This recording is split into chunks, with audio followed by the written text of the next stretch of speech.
On this episode of On Tap, at Omni Brewing Company, it's all beer and no pretense, and they're using craft beer to bring all kinds of people together. Plus, Invictus Brewing Company and the Tipsy restaurant operate under one roof to give beer drinkers and families a new place to hang out. Welcome to another episode of On Tap. I'm Ben Hale, joined by Danica Peterson. Today we are at Invictus Brewing in Blaine, and I am drinking their Henley's Porter. It's one of their flagship beers, and it is so tasty. And I'm drinking their Oat Busters. It's a pale ale made with oatmeal. And we're so excited to be here in this brewery that's really close to our station, North Metro TV, where we work, and the Blaine community. This is the first brewery in Blaine, and we're so excited to be here today. But we're actually going to head to another North Metro suburb, to Maple Grove, for the first brewery we're going to feature on today's episode, Omni Brewing, where they are making beer for everyone.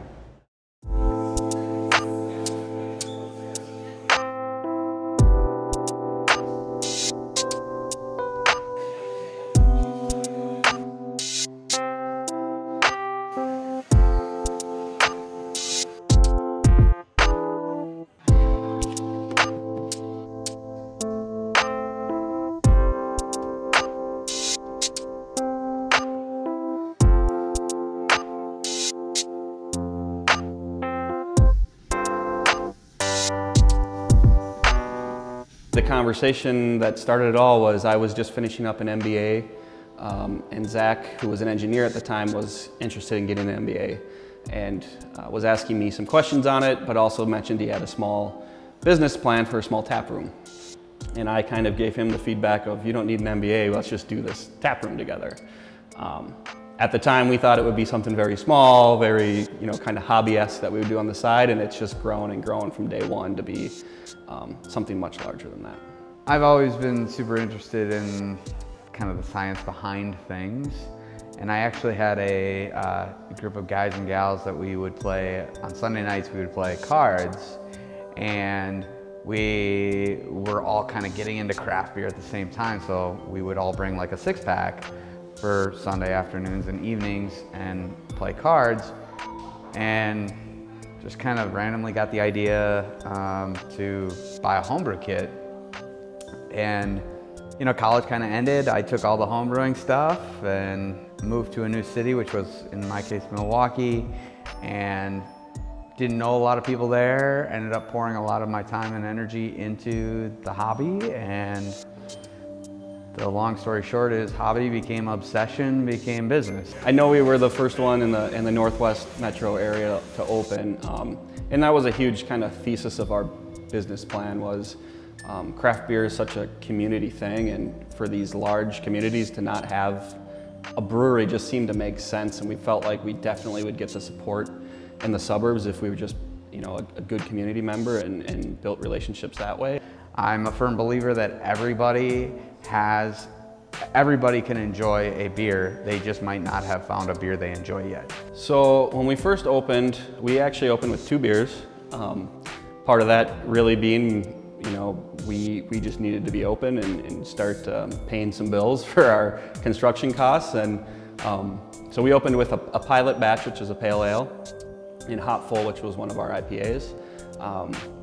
And the next beer after that was Lake Day just a week later. And Lake Day was a beer that we knew was going to be a main beer for us over the long term. One of our missions is to introduce craft beer to new people and get new people to try new beers. And we felt like Lake Day was a good intro beer for those who maybe drink domestic lights and bigger brewery beer. And so we did that one third just because we wanted a couple of test runs before we introduced it. And that one has stayed consistently one of our best sellers in the tap room. We have a 15-barrel, 3-vessel system, and we've got 4 30-barrel fermenters and 2 15s. So if we're brewing exclusively ales, we can do about 5, what we would call turns a week, so 5 brews a week. Into the 30-barrel fermenters from a 15-barrel brew house, that turns into 2 brews of the same beer. So for example, we just got done brewing our new release, which is Fad, and we brewed that beer yesterday as well as today. 2 batches, 2 brews or turns on the brew house going to 1 30-barrel fermenter. We are brewing as much beer as we possibly can right now, and trying to be cash flow positive and put some money in the bank so we can fund an expansion in the future. Our mission is really to introduce new beers to new people, and that can mean new beer drinkers, but it could also mean, you know, seasoned craft drinkers trying a new style. So we definitely want to be innovative and you know, get with some of the trendiest beers and some of the best beers that are out there. That's where we've introduced the milkshake IPAs with our malt shop series. We also have Fad, our new hazy double IPA that I'm drinking right now. And these beers are really good.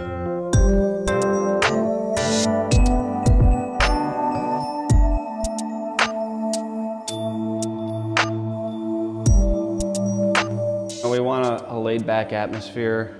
We've kind of put our own spin onto things. I think from what we wanted, we definitely wanted a place where everyone would feel welcome, whether it's a family of 4 or a beer geek who's been homebrewing for 20 years or someone that's never had a craft beer in their life. So we were trying to get a place that everyone could feel welcome in, everyone would enjoy coming to and have good times at.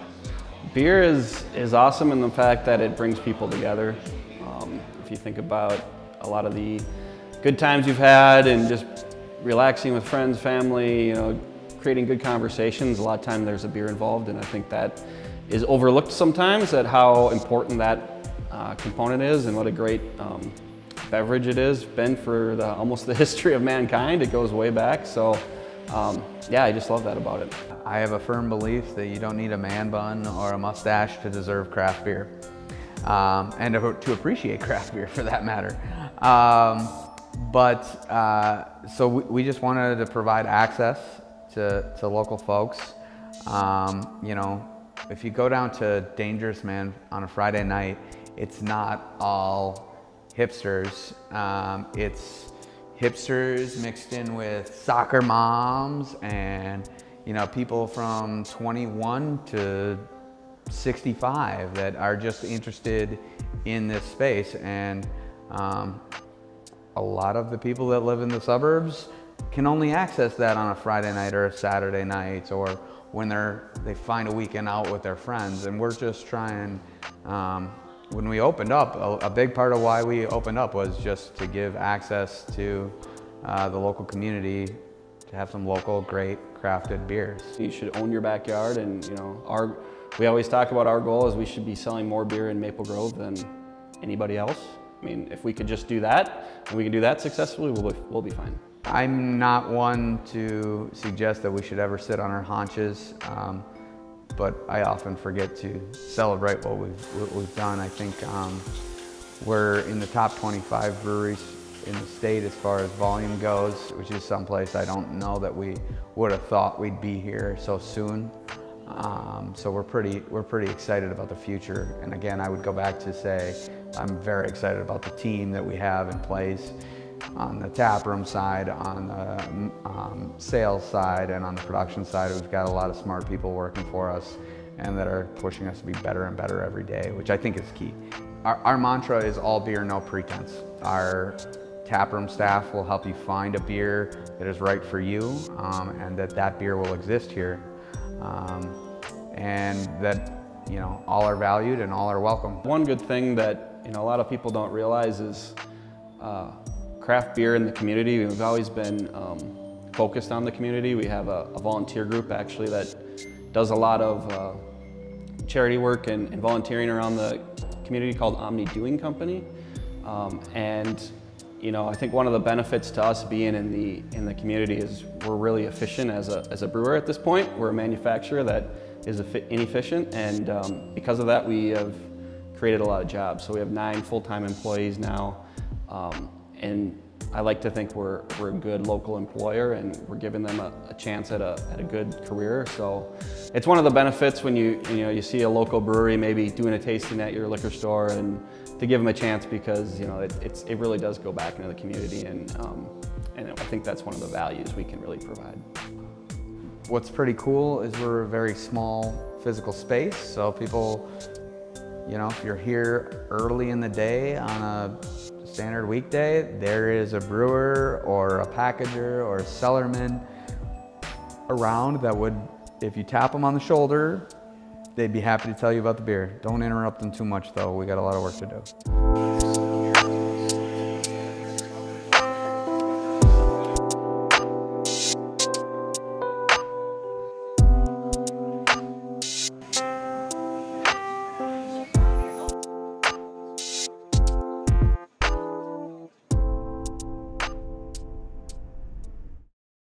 So thanks to the guys from Omni for having us out and sharing their story. We had a great time. And like you said, we're here at Invictus today, and one thing that makes Invictus unique is that they share a roof with a restaurant called the Tipsy Steer, who's provided us with some gorgeous looking food today, including some armadillo eggs, which we'll talk more about later. So good, so good. Tell us about Invictus.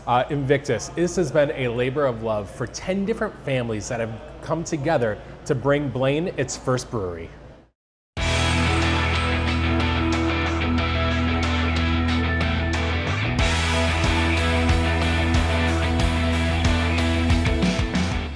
So the Invictus story was born in one of my business partners' garage, Troy Walter.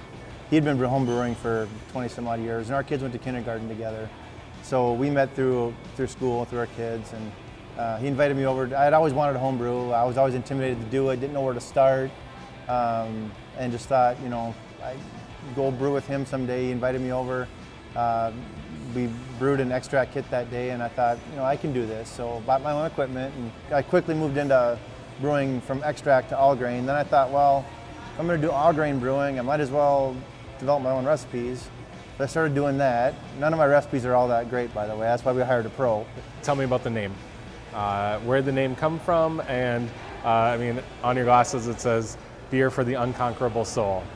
My business partner, Sam, we were driving in his car one day, and actually right in front of the building here. And he says, I got the perfect name for a brewery. And I said, I got the perfect name for the brewery. He's like, Invictus. I'm like, Invictus? Well, okay, well, what's that all about? And he's like, well, it's a poem that was written in the 1800s. He's like, my grandfather used to talk about this poem a lot and reference it when he was a kid.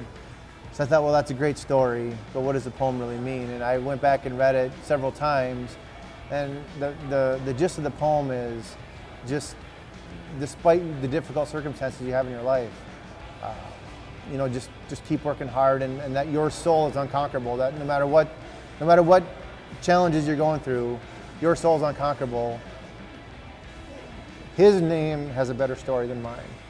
I just thought my name was cooler, but now that we're open, I think Invictus is a pretty cool name.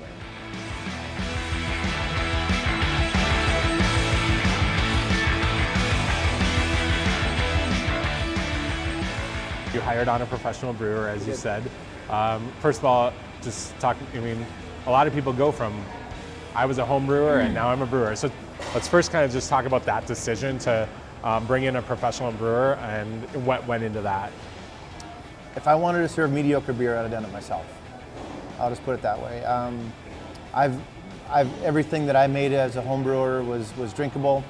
Nothing was bad. Yeah, I dumped a few batches that I didn't do something right in the process as I was learning. But for the most part, the recipes that I developed when I became more experienced, everything was very drinkable. Nothing that I made was it something that I thought that I had to have on tap that people would absolutely love if they drank this beer. To that end, we knew we needed to have somebody that had that experience, that could really make that great beer to bring it to the professional level. I've seen there's been a lot of breweries that have gone from being a home brewer to pro that have done it quite well. Omni's one of those breweries, in my opinion, that did a very good job of going from home brewer to professional fairly quickly. But I didn't think we could execute that, not with everything else that we had going on. So having Bradley do that was definitely, it really helped us to have that extra layer of experience. I had the business side of it, the accounting side of it, the financial side of it, the concept side of it, marketing side of it, and you know, we just needed someone to make the beer, and Bradley fit that mold pretty well. So what has it been like since you moved here and, you know, finished the build out of the brewery and opened Invictus? What's that ride been like? It's been a whirlwind, honestly. Yeah, just delay after delay with the construction stuff, some on the part of the contractors and some of it weather-wise. But yeah, it was great just to get the doors open and get the contractors out of here so we could finally like make it ours. But yeah, it's been a lot of fun, and now things are finally starting to even out, and it feels more like a normal, like I'm finally in my routine, I guess. What can people expect when they come in here from the beer? Expect balanced beer. Nothing is really over the top one way or the other. It's all very approachable. You have 9 on tap now as we're here today, more coming. What do you expect to be your normal amount that you'll have on tap here in the tap room? Well, we're hoping to have at least 10. We'd like to build up to 20. Right now, to get to that point, we're limited by cooler space. In fact, that's one of the things that we're thinking about doing right now is we're having some very significant conversations about how to expand that already. Our cooler's full right now, and we only have 9 on tap right now, and we have 1 that's going to be ready in 2 or 3 days. It was kind of funny. Bradley and I were just out doing some distribution sales, and on the way back, I said to him, I said, if we were going to can 4 beers, what would they be? And you know, his response, which I'm glad, was the porter, for sure. That's the porter and the oatmeal pale, the Old Buster's oatmeal pale that we have are, in my opinion, our 2 best beers. I think they're definitely going to be our flagship. The amber, I think, would be a great flagship beer as well. The blonde, I think, will probably be a flagship. One of our IPAs, probably the Avenger from Sound of Superior, will be our flagship IPA, maybe both. Up until this point, we've played it safe a little bit, just to kind of get going. So a couple weeks ago, we were in the back, and we're just like, okay, let's get creative. Like, we're in a position now where we can do some more fun things. Let's do some of that. So let's look at some seasonal brews. We'll have some more malty offerings, some higher alcohols coming online. We have a maple pecan brown ale in the works. Eventually we'll do a pumpkin ale for the fall, and those will be our 2 fall seasonals. Then in the winter, we'll get into, you know, the winter warmers and barley wines and stuff like that. But yeah, I mean, my focus here is on IPA, Saison, and Stout. What do you hope people experience when they come in here, and what do you hope you've created? We did a lot of things with this building that we tried to look for a building within the town, within Blaine, that was a refurbished, kind of like the Northeast Minneapolis breweries, where you have these refurbished old industrial buildings that have a history to them. Well, there wasn't really anything like that in Blaine that would really fit for what we were looking for. So we had to tell our story ourselves. So the barnwood is one of those things. There's a lot of barnwood in the building. That is from my in-laws' farm.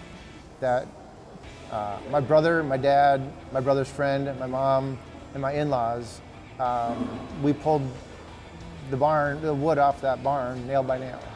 And that's it's an experience that nobody can take from us.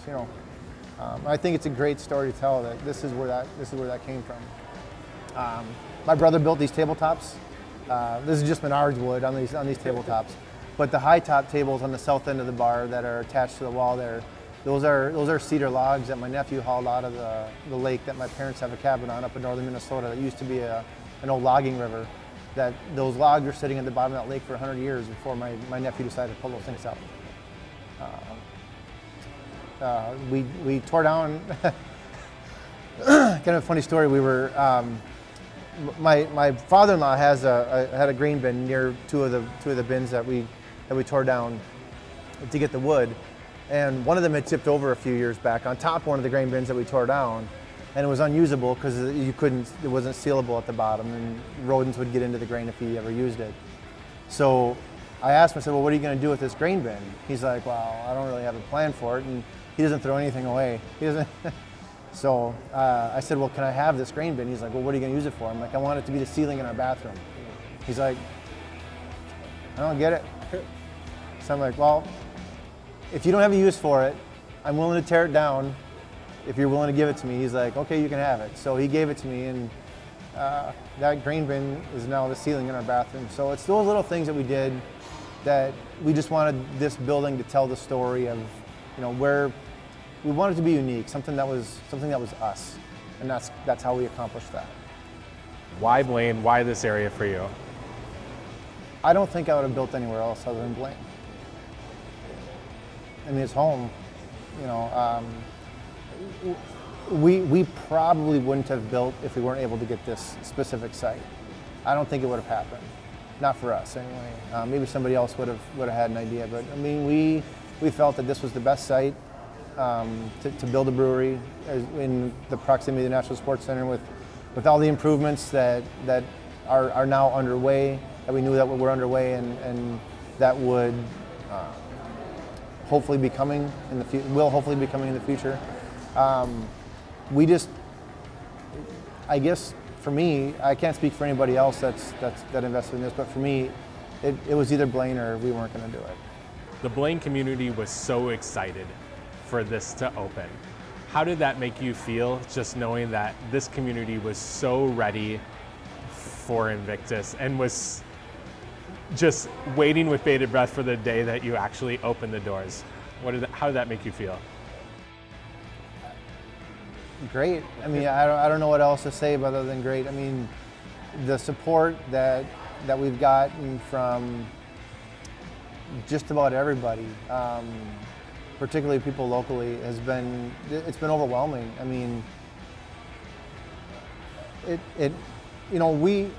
of course there's an economic benefit for us doing this. It's a business and the economics have to make sense, but that's not the primary reason why we did it. I mean, we wanted this, going back to the very first question you asked me, was we want people to feel welcome coming in here. We want people to view this this brewery as a community meeting place, as a place where, and it kind of has been for my wife and me anyway, where I'll come in here and I'll see people that I see once in a while, but not as often as when they're in here. So a lot of people have come up to me too and said, it's great because we have a place that we can go to now that we can just sit down, have a beer, and have a conversation and chat, and just hang out together. And that's what makes it all worth it, is to see that happening here. That's what makes it fun. After hearing the story behind Invictus, I'm really excited to see where this brewery goes in the coming years. But let's talk a little bit more about the food. Yeah, one thing that makes this brewery extra family friendly is that they provide food for everyone. They even have a kids menu. Mm-hmm. The restaurant here is called the Tipsy Steer, and they make local, sassy brew food.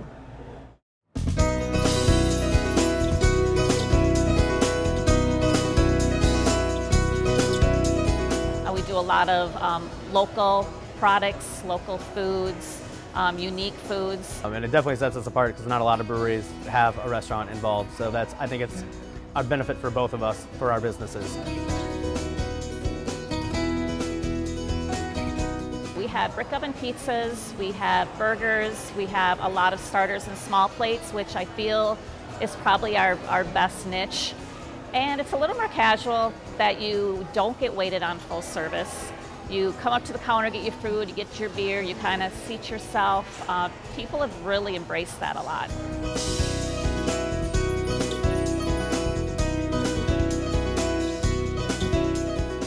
The brick oven pizzas are unique. The crust is unique. We actually feel like the pizza oven's a great focal point for the restaurant, and people can watch their pizzas being cooked. We actually have kids stand on the bench over there and watch your pizzas being cooked. They're unique toppings. They're 12 inches, so you can either share them with a salad or have one for yourself. Armadillo eggs, I think, are definitely our feature items. They're all handmade here. They're a sausage and a ground beef wrapped around a cream cheese and a charred jalapeno center that the jalapenos we actually grow on site. They're wrapped in bacon, and they're also put in our smoker, so they're fully cooked, and then they're finished off in the pizza oven before they're given out to the customer. There's also a raspberry chipotle sauce over the top, served on a bed of fries. That's our #1 seller. I would say the pimento burger is one of my favorites, and also the chicken pesto pizza. I'd go with the armadillo eggs. Pimento burger is really good. So that you get 2 3.5-ounce patties. So the concept is 2 patties make for more flavor. So it makes a much better burger. The burger is also high in omega-3s and actually 30% less cholesterol than your normal burger. They come in fresh every other day, never frozen, and just unique, fresh toppings.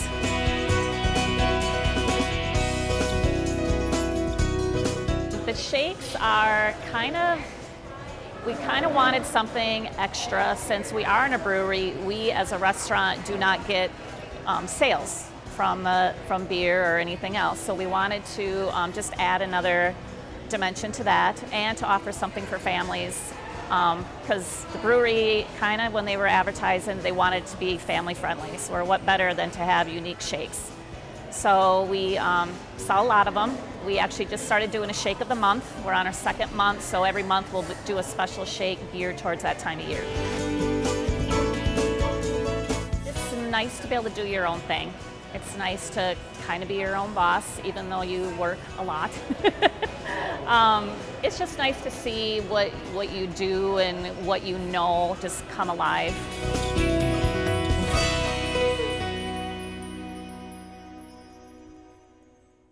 So after learning all about their food, I'm really ready to dig into this pizza. I'm going to try this burger, and I'm excited to try these armadillo eggs that you've been talking nonstop about for 2 days. They're so good. They're so good. We do want to thank everyone out at Omni Brewing Company, and as well as the team here at Invictus and the Tipsy Steer. And you know what, Danica? I think we should cheers our pizza. Cheers. And then cheers some beer. All right, we'll see you next time on Tap. Remember, drink good beer and drink it responsibly.